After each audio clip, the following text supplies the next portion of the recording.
Assalamualaikum dan salam saudaraku sayang. Buletin UKAS edisi tengah hari 25 Januari 2021 bersama saya Al-Faris Jemurin. Tumpuan berita, Makmal Molekul Hospital Limbang yang siap pada 7 Januari lepas dijangka beroperasi sepenuhnya menjelang pertengahan Februari depan.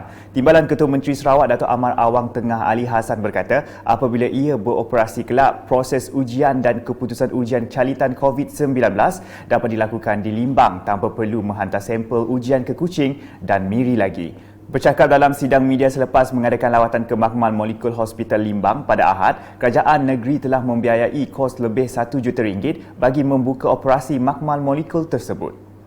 Makmal ini akan mula pertengahan bulan Februari, 15 Februari tahun ini. Makmal ini mempunyai keupayaan untuk menguji 100 sampel dalam satu hari, dan ini boleh ditingkatkan kepada 200 sampel jika ada pertambahan dari segi staf. Dan masa untuk kita mengetahui keputusan, dia mengambil masa dalam tempoh 24 hingga 48 jam.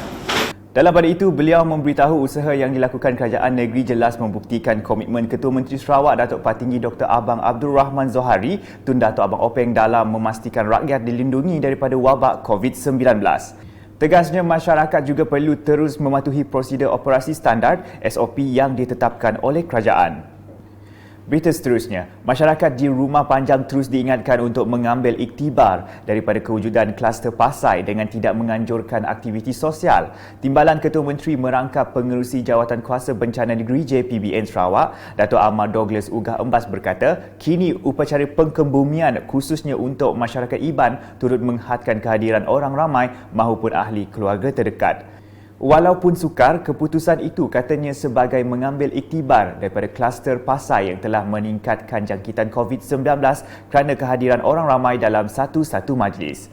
Bercakap semasa merasmikan program takdimat kepolisan komuniti, Ketua Masyarakat dan Ketua Kaum kawasan Dun Bukit Saban menerusi aplikasi Zoom pada Ahad, beliau juga menjelaskan peranan tuai rumah amat penting dalam usaha mengelak penularan pandemik itu dalam komuniti Rumah Panjang.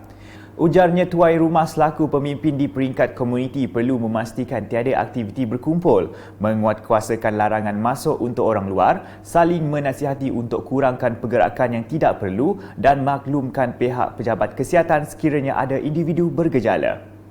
Selanjutnya, Ahli Parlimen Bintulu Datuk Seri Tiong Kin Sing mengucapkan terima kasih kepada penduduk Sungai Pelan atas kerjasama dan kesanggupan mereka tampil menjalani ujian saringan pengesanan COVID-19 di 2 pusat saringan sementara di kawasan berkenaan baru-baru ini.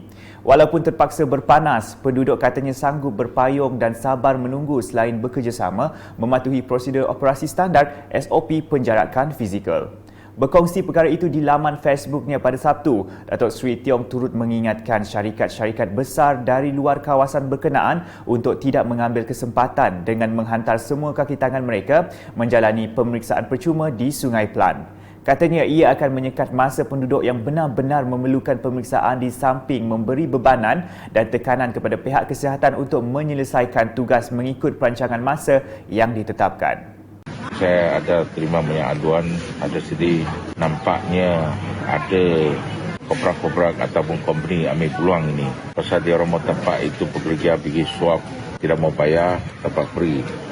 Tadi saya mau minta lah semua pihak company semua boleh bekerja sama, silalah pergi Bintulu sana ke KM buat, tetapi mesti mau bayar. Tetapi di kawasan sini kita untuk penduduk sini saja, harap kita jangan ambil kesempatan dan ambil peluang pergi ganggu orang tempatan ini, orang atau penduduk sini dia orang menjalankan swab test ini. Jelasnya, dalam situasi yang mencabar ini, semua pihak perlu berganding bahu membantu kerajaan, khususnya Kementerian Kesihatan Malaysia KKM mengekang penularan pandemik COVID-19 dengan memainkan peranan masing-masing dengan penuh tanggungjawab.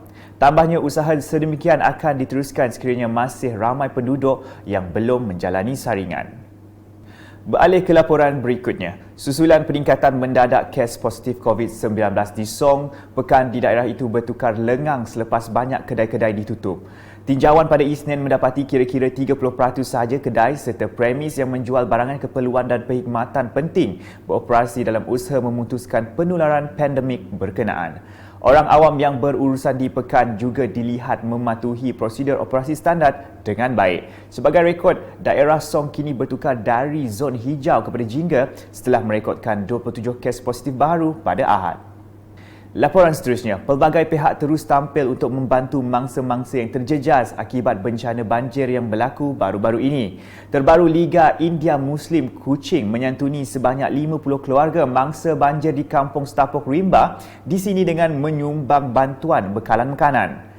Sumbangan diserahkan pada Sabtu dalam majlis simbolik ringkas yang turut dihadiri Presidennya Abdul Jalil Abdul Majid dan 8 keluarga mangsa. Menurut Abdul Jalil, ketika ditemu ramah, pihaknya menyalurkan bantuan kepada mereka yang memerlukan tanpa mengira kaum dan agama. Sementara itu, Ketua Kampung Stapok Horian Klip mengucapkan terima kasih kepada Liga India Muslim Kuching di atas keprihatinan membantu keluarga yang terjejas. Sekian edisi Tengah Hari bersama saya Al-Faris Jemuri dan kru penerbitan. Berita lebih lanjut boleh didapati di semua platform media sosial UKAS termasuk portal ukas.sarawak.gov.my dan pastikan anda subscribe UKAS Channel di YouTube. Salam UKAS.